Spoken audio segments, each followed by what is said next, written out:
Hey everyone, and with me here today we have a very well-known member of the Splatoon community by the name of Viantastic. How you doing, Hello, man? hi. Good, good. How are you? I'm doing good, and don't ask me what that was earlier. I don't know what that was. But Vian, can I call you Vian by the way, or do you have a preference? Nope, Ian's perfect. Yep.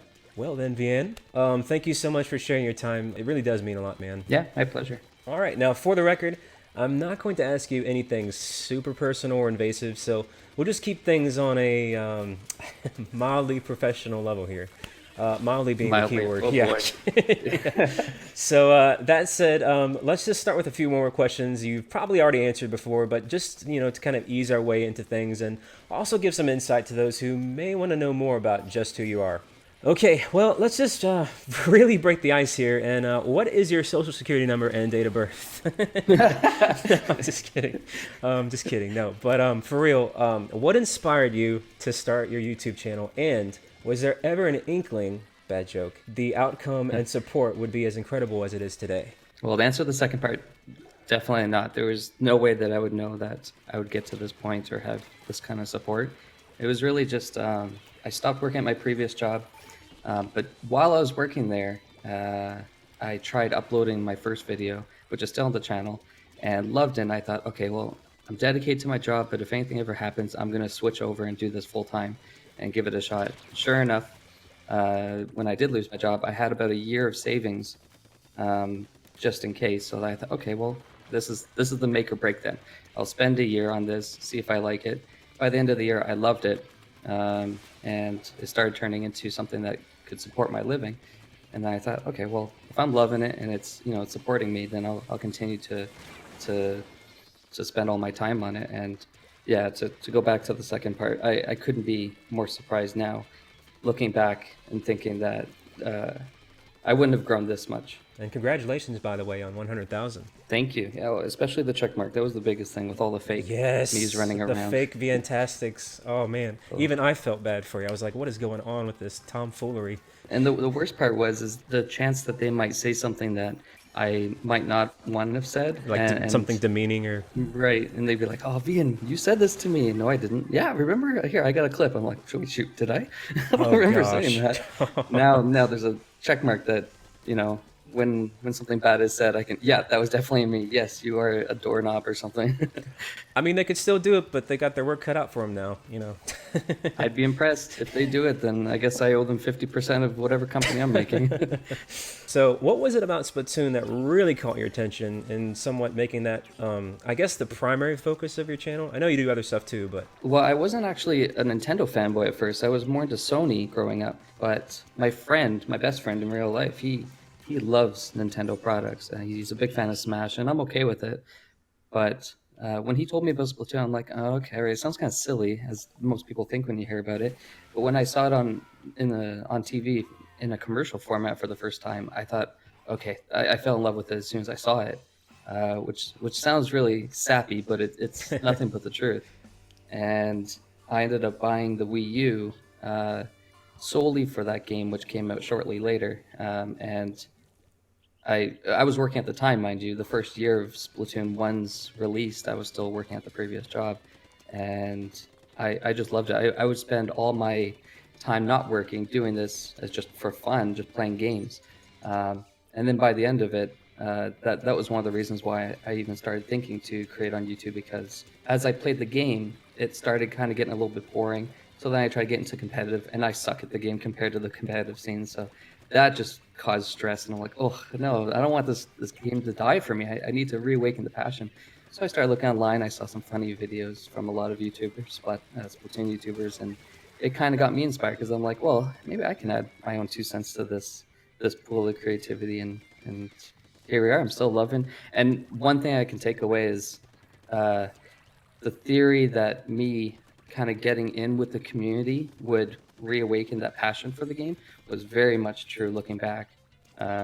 Because there was a point where I was thinking, oh, this game's going to kind of get dead. But once you start getting into the community and getting and being around like-minded people that like the game, then you start loving the game even more. I think that could kind of be held true with any game that you play. So, in regards to your channel, where did you come up with the idea for your name? And what made you go with this Splatoon urchin to represent you as a mascot of sorts? Because I know, like, a lot of people at this point kind of associate you as Spike in the cafe. Well, the name, it's a pun on my name, Vian, fused with Viantastic. But the thing is when I started the channel, I didn't, it's weird. I try to be self-aware, but I didn't know that I loved puns and that I just over-obsessed over them. But as the channel kind of grew, I was doing more and more puns, and then I started becoming known for my dad's sense of humor. And then I thought about it. I'm like, oh shoot, I was branding myself as like a pun person from the very beginning. I didn't even notice. So it was kind of an eye-opening awakening for me. As for the Spike thing, at first I didn't really have any kind of profile picture, so I just ended up using one that I found online that I kind of liked, which I soon kind of got rid of because I didn't really want to base my channel around someone else's artwork. I don't think they would be too happy about that.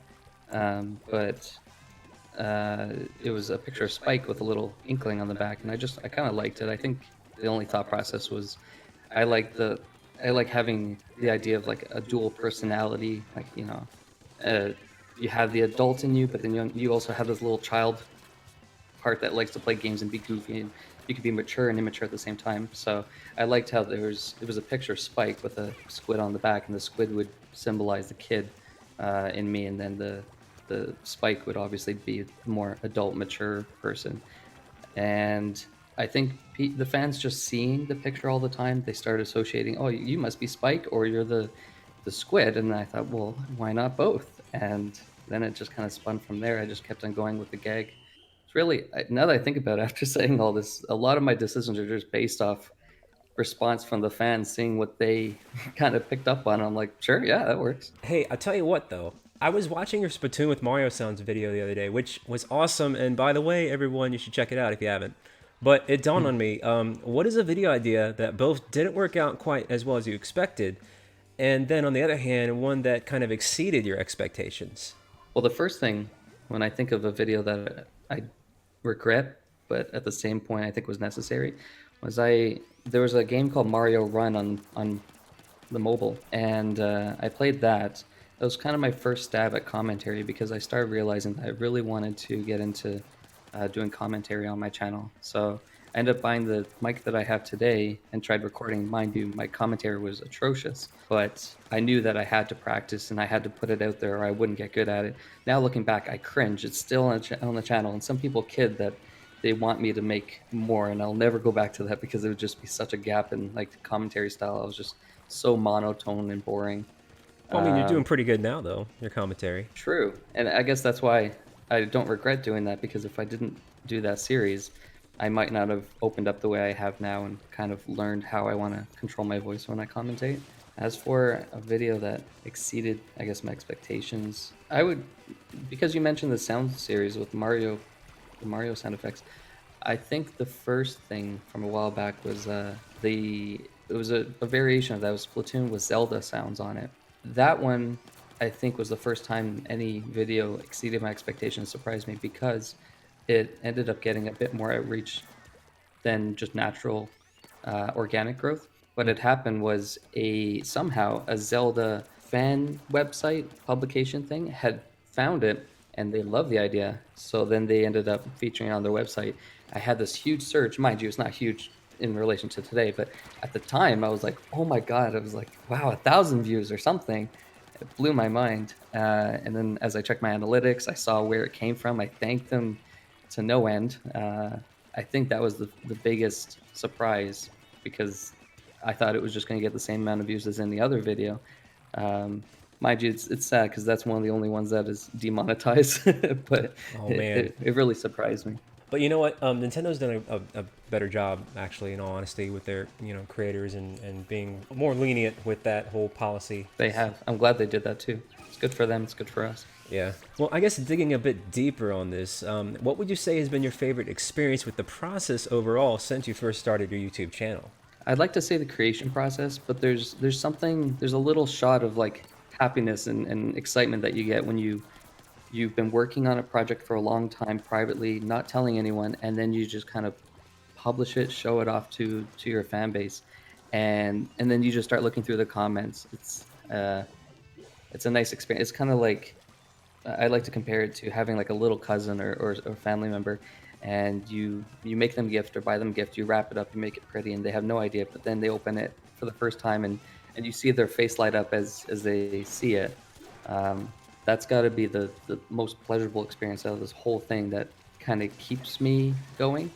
And then the second best thing would be I just like when you're editing or you're making some kind of content, and halfway through the process you're not live streaming per se, but you think of something funny and you end up making it in the video, and it just makes you laugh. It gives you a little bit of joy.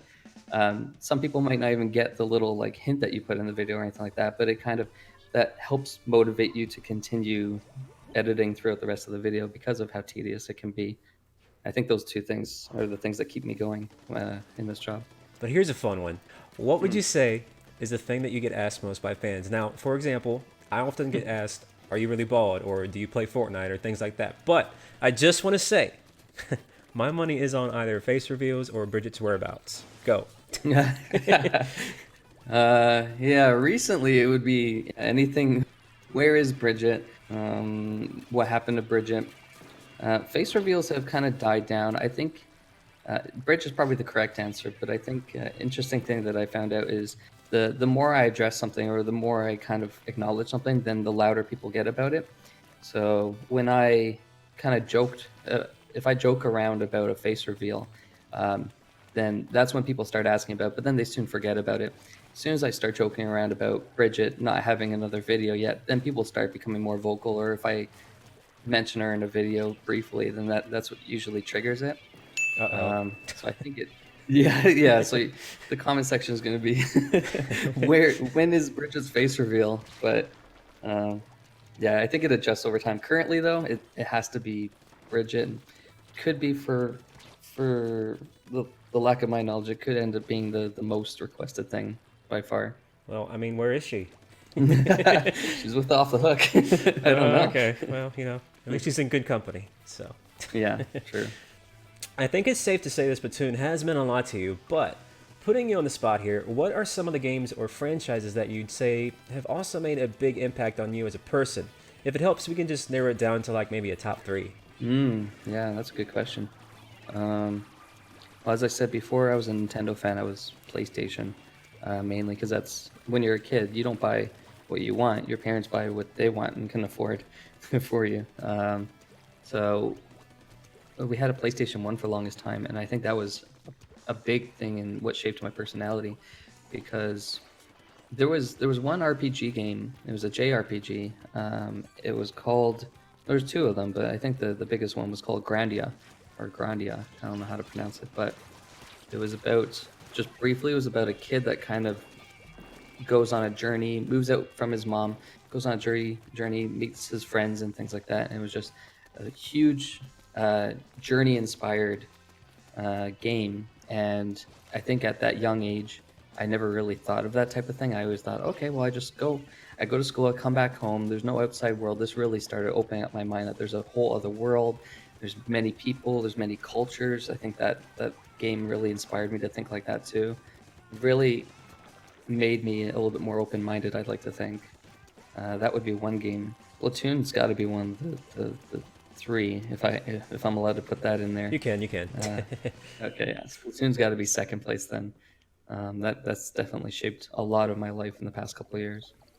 And then the third game, I think it's probably 007 for, again, PlayStation, because the shooter game, spent a lot of time playing games with my sister, and there was a way to play it. You're supposed to kill each other and do the missions together.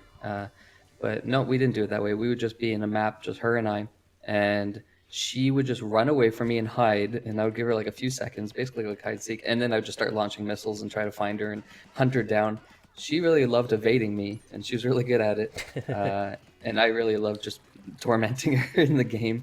I think it really it shaped how I play Splatoon now, or play games now, where I don't really like to follow the rules because it's more fun. Once you kind of get the rules, you start breaking the game and doing it in your own kind of way with your friends or whatnot, because it's just the silliness and randomness that happens. It's priceless compared to the rest of the game. Now you mentioned the James Bond PlayStation games. Are those the ones that were like on PS2 or the PS1 ones, or? Oh, it was one particular one. I think it was on PS2, I believe. Was it like Nightfire or something like that? Yes, Nightfire. That's it. It's like a blue cover, I think. Yeah. It was like it had like its own custom story outside the movies. Did you ever play any of the of course the most famous one, the GoldenEye one on Nintendo 64 as a kid, or did you kind of like dodge that one? I did, not nearly as much, but I played it with I'd like to say like my cousins or something, or maybe some friends. I'm not sure. I never had the game because we never really had many Nintendo consoles, except for maybe like the NES way back or Super NES. But that was N64. We didn't have that. It was fun, but I think it wasn't at my house. It wasn't in my own kind of environment, so I couldn't really just dig in and do as I wanted with my sister. But there's a little bit of memories there, just nearly not as much as the other 007 game. Well, you mentioned NES back in the day, so this was actually my next question, so that's a good transition. Oh, can you recall the first game you played or owned? Oh, those were really young. Putting you on the spot here. Now Sonic 1, 2, and 3 for the Sega, or did you want it Nintendo specific? No, or it could be anything. Sonic would have been the first big games, because I think that's when my brain was developed enough to have memory. But yeah. Before that, before I was into games, my dad was into games. That's kind of what started it, because he would buy games to play himself, and then of course want his son to play along with him when I was smart enough to hold a controller. But before that, I think the first one I can remember was us owning the NES. Oh, this is obviously going to date me, but people know how old I am. But the NZAP controller or whatnot, Duck Hunt, a fun little story. We had, I think one of the oldest games was, we had, which Mario was it? It was a Mario, with the one where you pull up the turnips. Super Mario 2. Oh, okay. So we had number 2, and I had a friend in the building that I lived in who had a game called, I can't remember, but it was a dream kind of nightmare game where you could possess animals or something. What? And I have no idea. See, it's definitely not well known, and that's the kicker of the story. Well, we ended up trading games. It was my dad and the kids' mom's idea. I give them the Mario game. They give me this unknown game for a bit, and it was fun. But then when I went to trade back, I found out they moved, and they kept my game, and I never got Mario 2 again. And I was bummed out about it. That's rough. Oh. If they're out there, I want my Mario game back. Did you ever end up like rebuying it, or was that the end of it? No, I didn't go back on it. It's okay.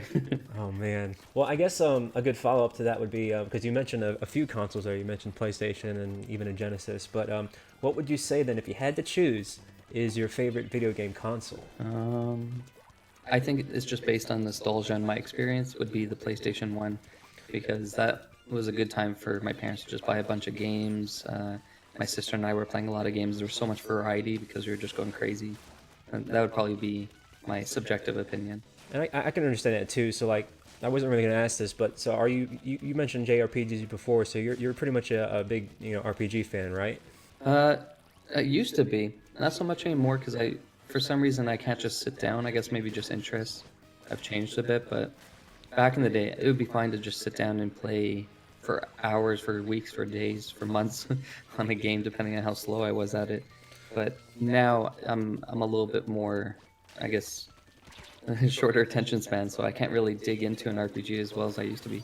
No, I definitely understand, and my point with that was too is that in all honesty, PlayStation 1 was the better I think JRPG console. So it had some really good RPGs, and you know what? I'll be honest, I was a huge PlayStation guy too. Now I was a late bloomer with PlayStation 1, but I did pretty much pick up on the PlayStation 2, and yeah, I'm right there with you, man. It's virtual high five for being, you know, PlayStation fans and Nintendo fans. I guess now the next thing I would want to ask is, Splatoon is not the only thing that you've done on your channel by far, but it's safe to say it's been a primary focus. So, if you could go back in time and start your channel over, if you were guaranteed the same amount of success and loving fan support, what game or franchise other than Splatoon could you see yourself having fun focusing on? And it can be like an indie game or maybe a guilty pleasure game that might not be as popular or mainstream. I want to say Sonic because that's probably my second favorite franchise because it has so much nostalgia for me. But the thing is that's lacking the interaction with fans, I think, that I really like now. I think I would lose out a lot more than I would gain. Who would you say is your favorite Sonic character? I mean, is it obviously just Sonic? There's no like, okay, I guess a better question was, who is your second favorite Sonic character? Tails. Oh gosh, I give the up. OGs. Well, wait a minute now. Hold on. A good case would be Knuckles. A lot of people think Knuckles is a little bit cooler than Tails. I don't like Knuckles that much because they kept changing him. First he was this sneaky, laughing kind of guy, and then he turned into like this more sarcastic tone, and then he turned into this buff, goofy, dumb guy. They keep trying to remix his personality, so they know something's wrong. But Tails and Sonic has been pretty consistent over time. Well, we've learned a little bit about what makes you tick behind your channel, but let's move on to some Splatoon specifics here. All right, well, let me start off with a very, very personal question. Do you think there will ever be a bald inkling hairstyle?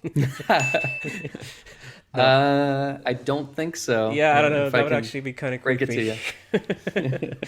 Because, you know, their heads are all shiny and stuff. I don't know. Too but shiny. You got the afro. That's kind of close. That's a bit like, you know, the opposite direction there, but, you know. That's true. But, no, on a serious note, though, what would you say is your favorite thing about Splatoon? And likewise, your least favorite thing, and how do you think Nintendo can improve on that?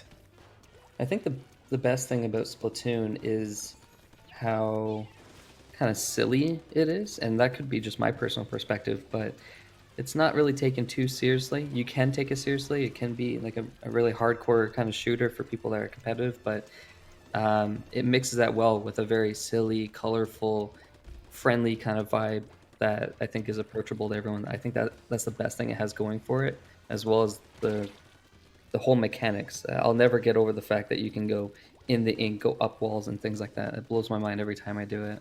The thing that they can improve on would be, well, I just really want to see them bring Splatoon to space. I think that would be the next step. Really? I don't know.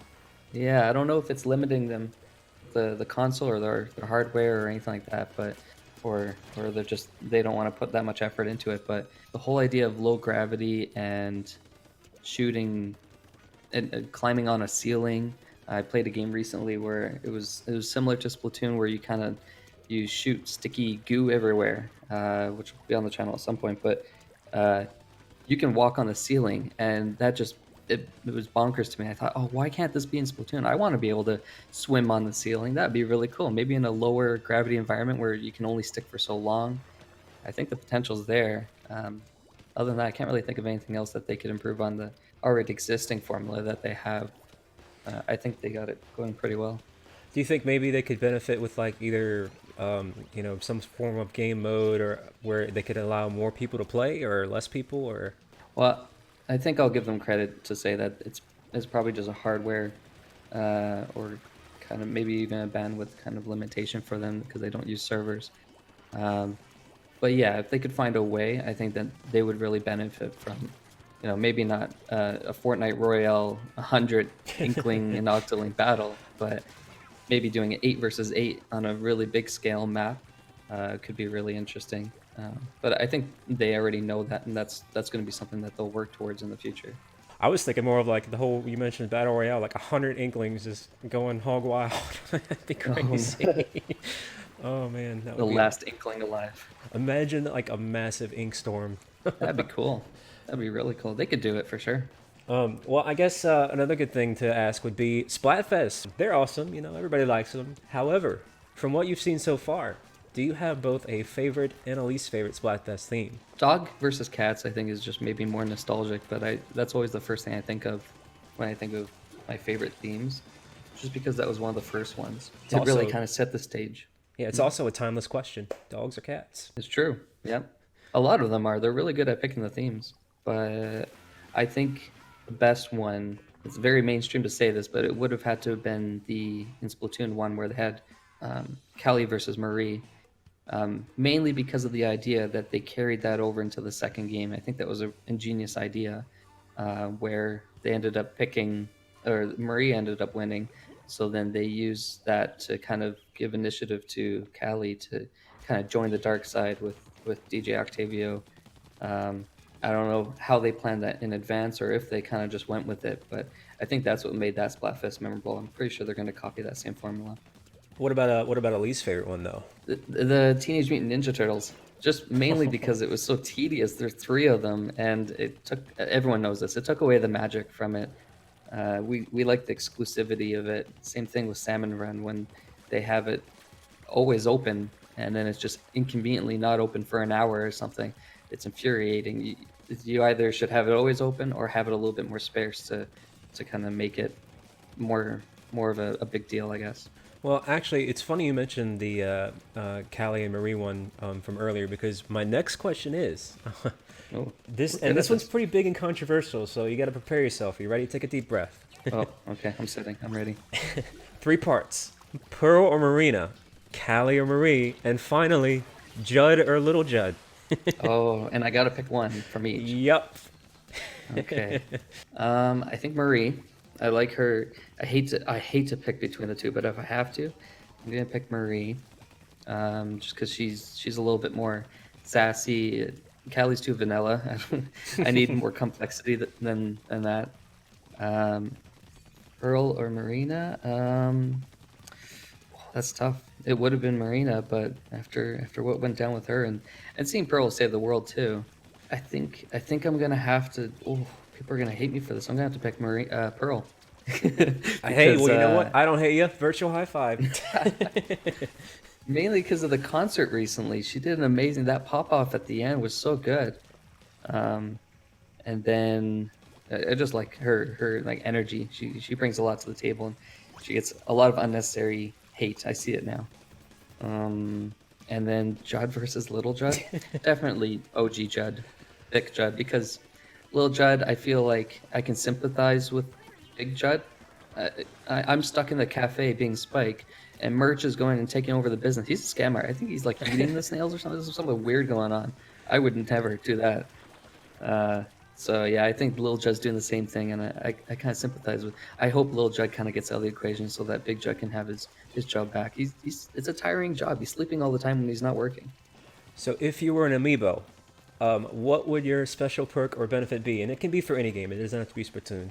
Oh, I have to make it for Splatoon. Of course. And well, if I can have anything, if you use the Viantastic Amiibo, then you automatically get a dancing emote.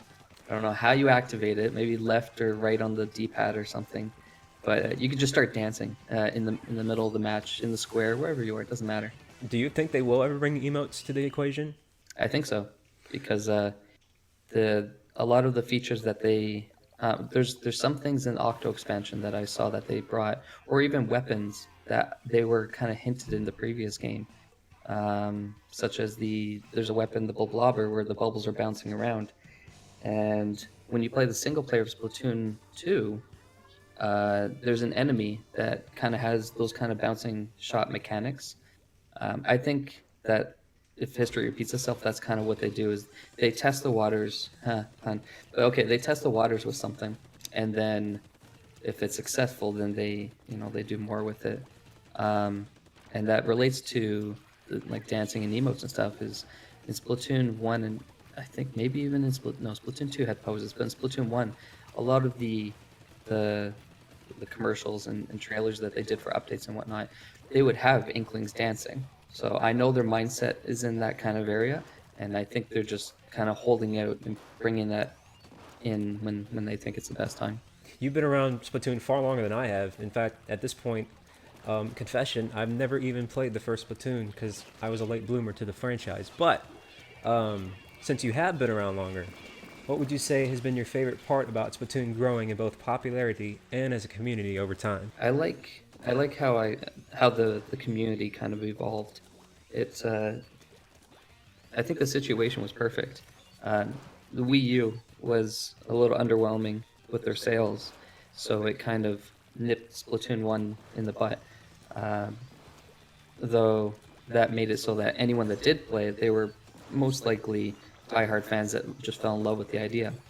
And it made this really tight knit community that we wouldn't have gotten if it just had a huge outreach. Uh, and as it kind of died, it shrank, and we ended up having a more condensed group of fans that just obsessed over the game, and we could all appreciate it. And then with the Switch's success, that brought in a lot more people to the Splatoon series in the sequel. And I kind of liked seeing the community kind of shrink and grow and kind of react to the different popularity of both consoles. That's probably the best part. You know, I wasn't going to ask this, but hearing your answer, it dawned on me. Do you think Splatoon would be different today if the Wii U wasn't as much of a marketing disaster as it was? Oh, that's a good question.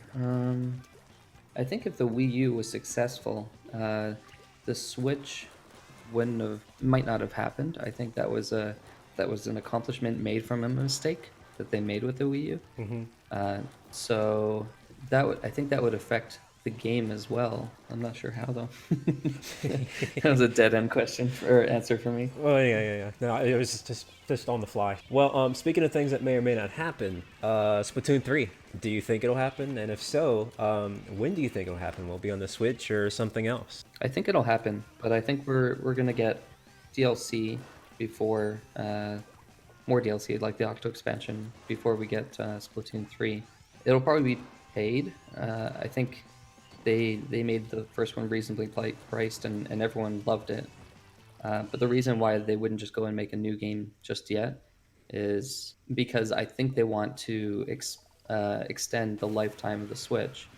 So I can't see them making a brand new game, remaking a whole new game for the same console. They'd probably make Splatoon 3 on the next, whatever the next console would be. So because of that, they would still want to try to keep on breathing life into Splatoon 2. So I think that they would make more DLC. So in the next year or two, I would say that we'll see more DLC for Splatoon 2. And then after a year or two, when we start reaching the end of the cycle, we'll be on PS5, Xbox 360 One Deluxe or whatever they call it. And then Nintendo's new console, that would probably be one of the games that they start putting into it would be Splatoon 3. Yeah, if we've learned one thing about Nintendo, you've always got to throw in Deluxe in the title. You have to. XL New Deluxe. Yeah. In regards to Splatoon 3, is there anything in particular that you wouldn't mind them adding that they haven't really implemented into Splatoon 2 or 1 even? Besides in space. Yeah. I really like that idea. I think if I assume that Splatoon 3 would be on a new console, the hardware would be a little bit more proficient, then I like the idea that they would have, like we said earlier, a little bit more people in a lobby. And then just any additional little features. Like I'm copying what I've heard fans say, but they come up with some good ideas. But for instance, being able to have CPUs play when someone disconnects, or even just inking turf or something like that to help kind of even the odds. Or spectating if you join someone in a lobby, a public lobby, and then it gives you that dreaded, okay, wait 3 minutes and then you might join the next battle. It'd be nice to maybe spectate and watch what's going on before the match is up and you can join in on the fun. Well, I tell you what, one of my favorite things about Splatoon are the ink colors. And so, what would you say are your favorite colors in Splatoon? And on that note, if they were to add more in Splatoon 3, what would you like to see? My favorite's gotta be purple and green. It's kind of my branding colors, but I think that's, if you reverse it, it's my branding colors because those are my two favorite colors. And they contrast really well. So I think there might be a purple and green set, or maybe it's blue and green. I think you're talking about maybe like it's kind of like tealish and purple, that one. Yep, I think so. I think that's my favorite. The blue is really nice too, but it's a tough tie For new colors, I don't think they can really do anything. They would either desaturate some of the colors, which I don't think would give the game justice, or they could do like black and white and things like that, but I think that takes away from the game. The only other thing I could think of would be like rainbow, but that just would get confusing. That would be cool though. It would be cool. Or like, they can't really do anything with the texture. So I like the fact that they put like sometimes little sparkles or something in the ink. I think that's a really nice touch. Maybe they could experiment more with that, because that's not really obstructing the game in any kind of way, but it's just a nice little added kind of visual flair to it. Or like how it like glue kind of in like the Halloween Splatfest and stuff. Yeah, that's really cool. I like that. And I like that they kept it, like I said earlier, exclusive to Splatfest, because it makes it a little bit more magical. Well, one thing I hope they forever keep exclusive is that bloody nose colored Team Salsa ink. Yeah. That sounds a bit weird. So yeah, I think they'll keep it out of the equation. Good. Well, I guess a good follow-up question to that though would be, do you ever think the Splatoon franchise will come to an end at some point, or do you think it's here to stay with Nintendo? No, I think it's here to stay. Nintendo, they really cherish their IPs. They, even if they're not successful, they always bring them back. They're constantly throwing NES games at us. So I think they're a big believer that if we put work into it, we're going to make sure that people notice it all the time and always. So I don't see it going away anytime soon. One of the other IPs that they tried experimenting with shortly after Splatoon was ARMS, and it arguably didn't see as much success as Splatoon, despite it being a good game. If they were to drop any game, I feel like they would drop that series before Splatoon, but even then, I fall back into thinking that they cherish their IPs. They would just put more effort into Splatoon, knowing that the fans like that more. But I don't see it going away ever, really. I mean, how cool is it to see, like the Inkling in Smash Brothers, for example? That was pretty cool. Yeah, exactly. And they did a really good job. The biggest Smash player, Smash fan, I like it a little bit, but I was worried to no end, thinking, oh, they're going to ruin this. This is not going to be Splatoon. And going into it, I thought, you know what, this isn't too bad. I can get behind this. It definitely feels Splatoon-ish in a Smash game. They gave it justice. So would you say you're an Inkling main in Smash? Yep, definitely. I have to be. But it's also a choice too. I'd definitely rather be Inkling than any other character, because just the movement, the mobility of Inkling in Smash is so good. Well, I do have one final closing question I'd love to ask you if you're okay with it. Sure. If you could offer up any advice for other creators, whether they're on YouTube or focusing on fan art or whatever the case may be, what would you like to say to them? It's my go-to thing I always say is you have to watch more content. The biggest thing that I'm seeing is you need to have passion, but you also need to be inspired. It goes hand in hand. Usually passion is an easy one. You get excited about making videos. But then a lot of people say, well, but Vian, how do you come up with ideas? What are you supposed to do? I'm kind of aimless. And I'm a big believer that you can't really make something of nothing. There's a finite amount of stuff in the universe, but you can remix stuff. You can put ingredients together. No one really invented the carrot per se, but you can put it in a dish and make something, a new recipe. So if you're going to make YouTube videos and you're excited about doing it, but you just don't know what to do, you have to just watch a bunch of videos, whether it be Splatoon, if you're making Splatoon videos, or other kinds of videos that are completely out of the genre, because that's when you really get interesting things, when you start kind of fusing things together that people wouldn't normally associate, and you get something unique, and then that's when that passion comes through. Well, again, thank you so much, Vian. I'll tell you what, if anybody has any questions for Viantastic, and for whatever reason me, be sure to let us know in the comments down below. And also, if you haven't already, go ahead and swing on by Viantastic's channel and tell him Baldy sent you. Thank you for putting this all together. Oh, no, thank you. Seriously, the pleasure's been all mine, dude. And I'll tell you what, I'm looking forward to our next encounter. And I wish you the best of luck on your channel, man. Thank you. You too. Any last words you want to say? Bridgett's gone. Stop asking. And how about a booyah? Booyah! Yep, booyah back, please, in the comments. So, for everyone else out there, that's been Viantastic. I'm that ball gamer, and I'll catch you next time. Take care.